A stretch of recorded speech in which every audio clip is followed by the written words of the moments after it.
I also want to thank Jason and Kathy Sipe for their amazing job decorating the convention space. It looks beautiful.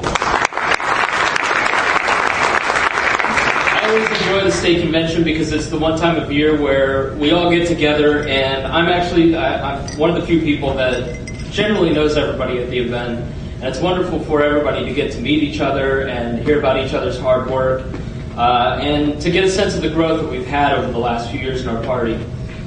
The fact that we don't ask the taxpayers to foot the bill for our party business is a source of pride for our party. And I know that's not exactly what you thought when you purchased the full package, but that's exactly what the attendees of this convention have done. We've shown once again that we're a party of self-reliance, and I want to thank everyone who's taking the time and the money to be here this weekend. Thank you.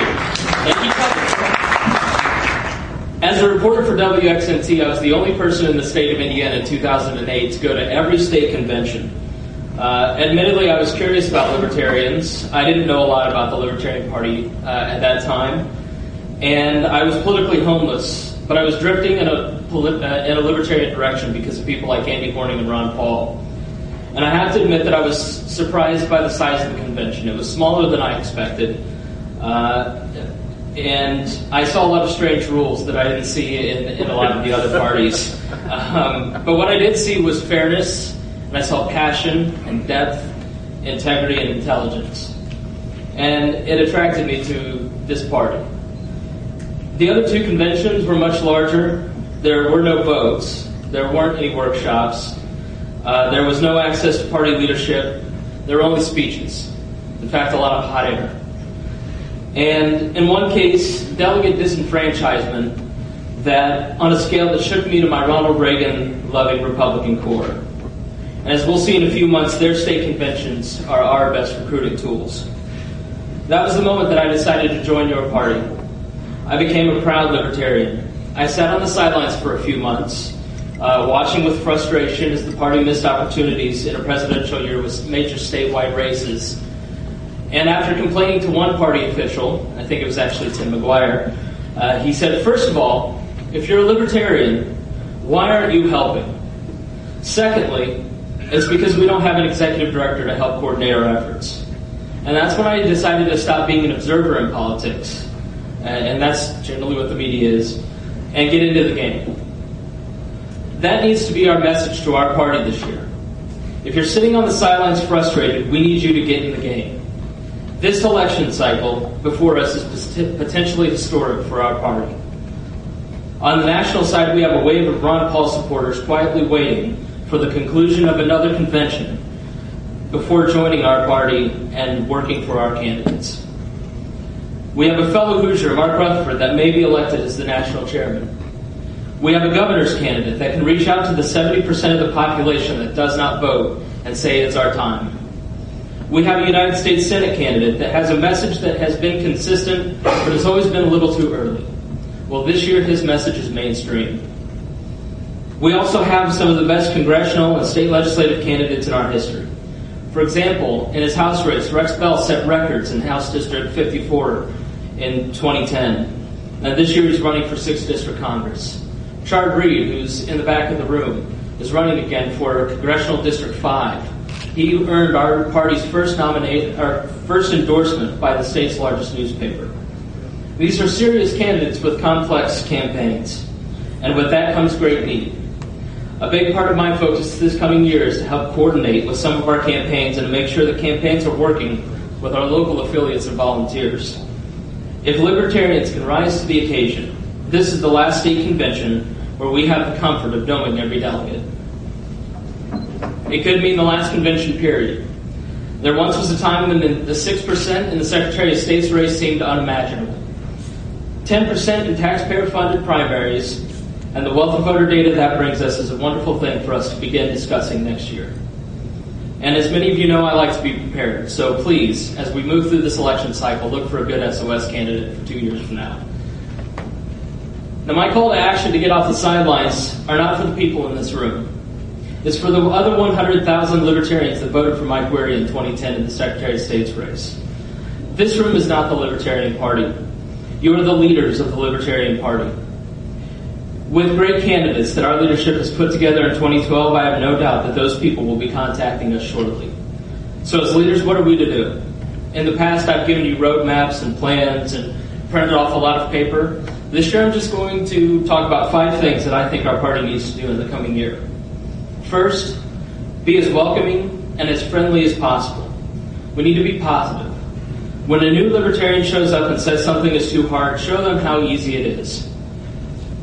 Our attitude this year is to focus on the possibilities, not the impossibilities. Second, be a trainer. Always look for opportunities to train those libertarians that are coming into the party.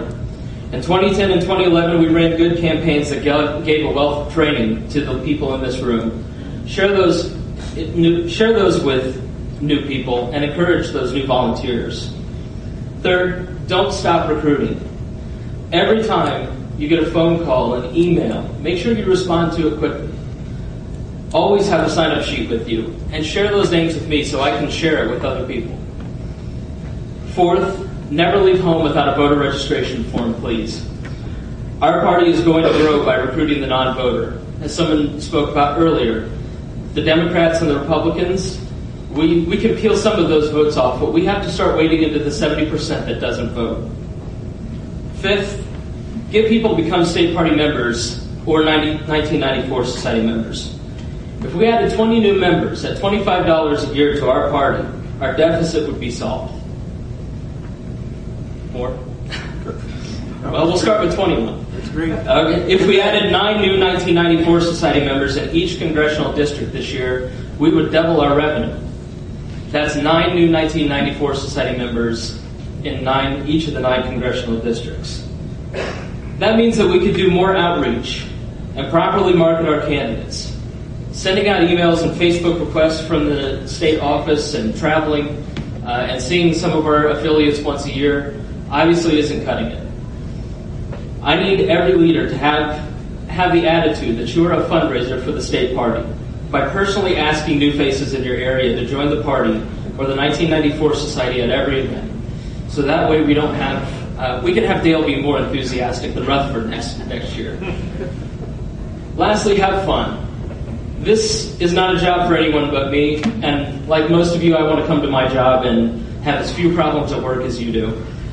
Politics shouldn't be cutthroat, and we should avoid infighting this year. We're too small for it. We're all on the same team, and it's important that we maintain a sense of joy in our work. We have many wonderful things working in our favor this year. So always stop and ask yourself, what would Rex Bell do?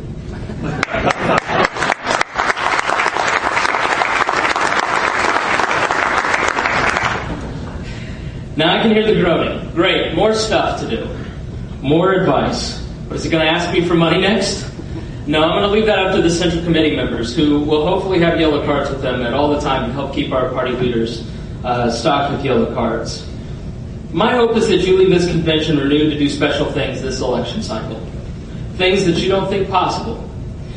I hope you all understand that you are important leaders in the libertarian movement, and that working together, we can put our party into the stratosphere that we've not thought possible.